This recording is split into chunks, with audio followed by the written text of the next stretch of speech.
Now let us look at portfolio evaluation. We have three methods to evaluate the portfolio. First, we will look at Sharpe's performance index and Theynor performance index. Sharpe's performance index considers the standard deviation or risk of the portfolio. So RP represents the returns of the portfolio, RF represents risk-free rate, and standard deviation of P represents risk of the portfolio.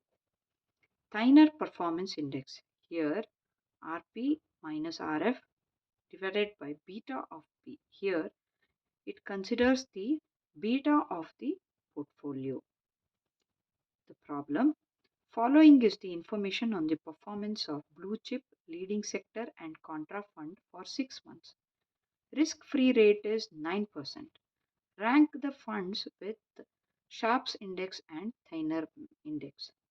So the information given is 3 companies and then 3 funds.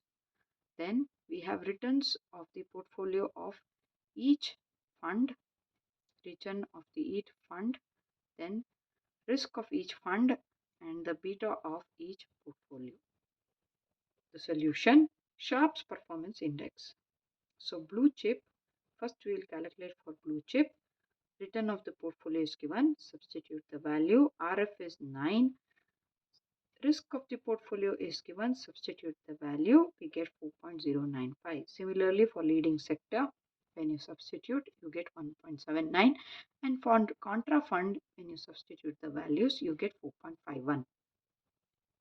Looking at this value, 4.51 is the highest, 4.095 is the second, and 1.7 is the last.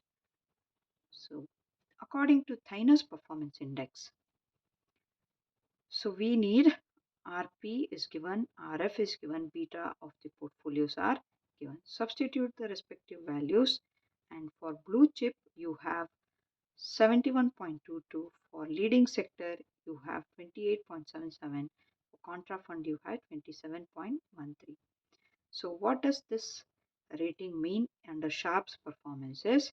The first preferred fund will be contra fund, and the second preferred fund will be blue chip fund because of its high value, and the least preferred will be leading sector because of its low value on Sharpe's index. The same way in Theynor index, if you observe, because it is based on the beta market risk, here blue chip is ranked first because of the high value of 71.22. Then leading sector is ranked second with 28.77, and contra fund is actually ranked third because of its high beta value, which gives the value of 27.13. So considering portfolio risk, contra fund is ranked first. Considering the beta risk, contra fund is ranked the last.